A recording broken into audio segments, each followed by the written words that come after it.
मृदा मिट्टी। मृदा सॉइल। मृदा भूमि के ऊपर पाई जाने वाली दानेदार परत है जिसका निर्माण मूल रूप से चट्टानों विखंडित होने, उसमें वनस्पति व जीव के सड़ने गलने तथा जलवायु की क्रिया में निर्मित अम्लीय पदार्थों से लाखों वर्षों का प्रक्रिया के बाद मृदा का रूप लेती है। इसका निर्माण चट्टानों के घिसावट से होता है जिसमें अत्यधिक समय लगता है। मिट्टी के अध्ययन विज्ञान को मृदा विज्ञान पेडोलॉजी जोन कहते हैं। मिट्टी की 5 परत होती है। इन पांचों परतों को मिलाने पर मृदा परिच्छेदित वासबान प्रोफाइल बनता है। होरिजन जीरो, इसे ह्यूमस कहते हैं। यह मिट्टी का सबसे ऊपरी भाग होता है। इसमें सर्वाधिक मात्रा में कार्बनिक पदार्थ तथा खाद्य पाए जाते हैं। यह जंगलों की मृदा में अधिक होता है। होरिजन ए, इसे ऊपरी मृदा कहते हैं। छोटे पौधे का जड़ होरिजन ए तक ही जाता है।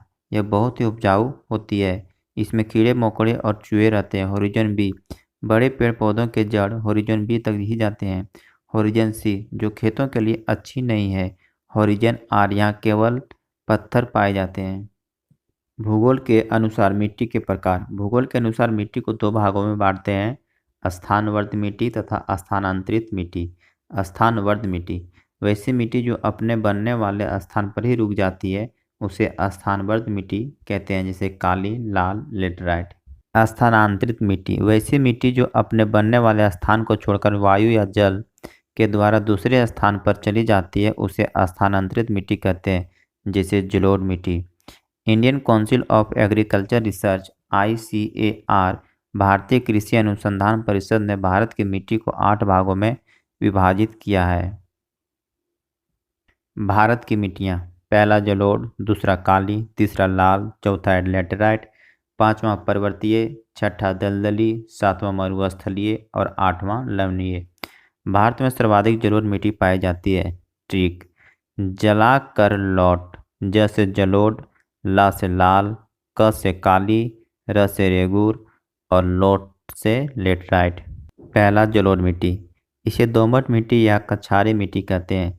जलोढ़ मिट्टी नदियों द्वारा पहाड़ी क्षेत्र से लाकर मैदानी क्षेत्रों में बिछा दी जाती है। जलोढ़ मिट्टी भारत में पाए जाने वाली सर्वाधिक उपजाऊ मिट्टी है। यह 43% क्षेत्र पर पाई जाती है। ये नदी वाले क्षेत्र में देखी जाती है। इसका विस्तार उत्तर भारत में है। जब जलोढ़ में बहुत कम मात्रा में बालू हो तो उसे कॉप कहते हैं। जब जलोढ़ में अधिक मात्रा में बालू मिल जाता है तो उसे दोमट कहते हैं।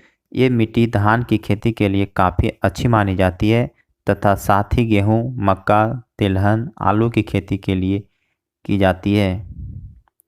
क्षेत्र: भारत का संपूर्ण उत्तर मैदान और तटीय मैदान। प्रचुरता: चूना पत्थर तथा पोटेशियम प्रचुर मात्रा में पाया जाता है। कमी: नाइट्रोजन, फॉस्फोरस तथा ह्यूमस की कमी रहता है। दूसरा काली मिट्टी, इसका निर्माण बेसाल्ट चट्टानों के टूटने फूटने से होता है। इसे लावा निर्मित मिट्टी कहते हैं। इसमें सर्वाधिक मात्रा में ह्यूमस होता है। यह मिट्टी सबसे अधिक जल सोखती है। काली मिट्टी को रेगुर मिट्टी, कपास की मिट्टी और लावा मिट्टी भी कहते हैं। इस मिट्टी का काला रंग टिटेनिफेरस मैग्नेटाइट की उपस्थिति के कारण होता है। यह कपास तथा गन्ना के उत्पादन के लिए अच्छी होती है। यह 13% क्षेत्र पर पाया जाता है। क्षेत्र: मध्य प्रदेश, गुजरात, महाराष्ट्र और उत्तर कर्नाटक। प्रायद्वीपीय भारत में काली मिट्टी सबसे ज़्यादा पाई जाती है। काली मिट्टी का सबसे ज़्यादा विस्तार महाराष्ट्र में देखने को मिलता है। तीसरा लाल मिट्टी। लाल मिट्टी प्रायद्वीपीय भारत के कम वर्षा वाले क्षेत्रों में पाई जाती है। इस मिट्टी का रंग लाल फेरिक ऑक्साइड की उपस्थिति के कारण होता है। इसमें खनिज अधिक पाए जाते हैं। इस मिट्टी में लोहा और सिलिका की अधिकता होती है, किंतु यह खेती के लिए अच्छी नहीं है। यह मिट्टी तमिलनाडु, आंध्र प्रदेश, नागालैंड, महाराष्ट्र, कर्नाटक के कुछ भागों में पाई जाती है।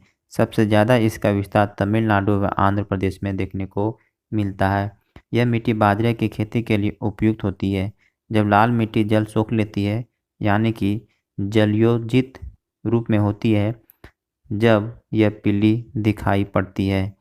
ये 18% क्षेत्र पर पाए जाते हैं। चौथा लेटराइट मिट्टी। यह मिट्टी उस क्षेत्र में पाई जाती है जहाँ 200 सेंटीमीटर से अधिक वर्षा होती है और अत्यधिक गर्मी पड़े। इसे मखमली मिट्टी भी कहते हैं। इसका निर्माण निछाचल द्वारा होती है। इस विधि में तेज वर्षा के कारण मिट्टी के छोटे छोटे कण भूमि के अंदर घुस जाते हैं, जिसमें यह भूमि ऊपर से पथरीली दिखती है। इस मिट्टी में लौह ऑक्साइड एवं एल्युमिनियम की भरपूर मात्रा होती है। लौह ऑक्साइड के कारण ही इस मिट्टी का रंग लाल होता है। यह मिट्टी मुख्यतः केरल, कर्नाटक, तमिलनाडु, महाराष्ट्र के कुछ हिस्सों में और उड़ीसा, मेघालय, असम के कुछ हिस्सों में पाई जाती है। यह काजू, मसाला, कॉफ़ी, इलायची तथा भवनों के ईंट बनाने के लिए अच्छी है। इसका सर्वाधिक विस्तार केरल है, जिस कारण इसे मसालों का राज कहते हैं। पांचवा, पर्वतीय मिट्टी। इस प्रकार की मृदा का विस्तार पर्वतों पर देखने को मिलता है। जहाँ पर हिमालय पर्वत का विस्तार है, वहीं इस प्रकार की मिट्टी पाई जाती है। पर्वतीय का विस्तार जम्मू कश्मीर, लद्दाख, हिमाचल प्रदेश, उत्तराखंड, सिक्किम, अरुणाचल प्रदेश में देखने को मिलता है। यह अत्यधिक कठोर होती है, जिस कारण वनस्पति का अभाव होता है। यहाँ जंगली झाड़ियाँ होती है और अल्पाइन वृक्ष पाए जाते हैं। यह भारत के उत्तरी पर्वतीय क्षेत्र में पाए जाते हैं। पर्वतीय ढालों पर सेब, नाशपाती, चाय की खेती की जाती है। छठा, दलदली मृदा। दलदली मृदा का विकास अत्यधिक वर्षा और वनस्पतियों के सड़ने के कारण होती है।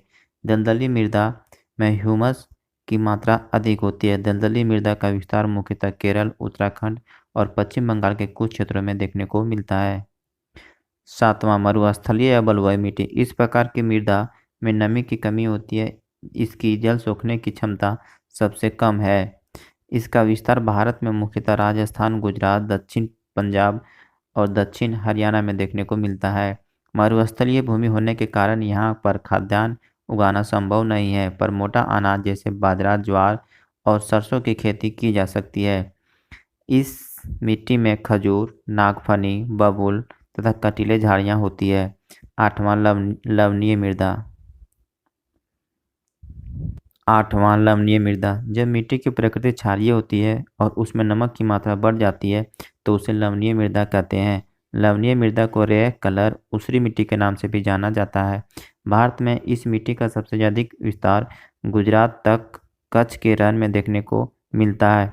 मुख्यतः फसलों उगाने के लिए भूमि का पीएच 6 से 7.5 की मध्य होनी चाहिए।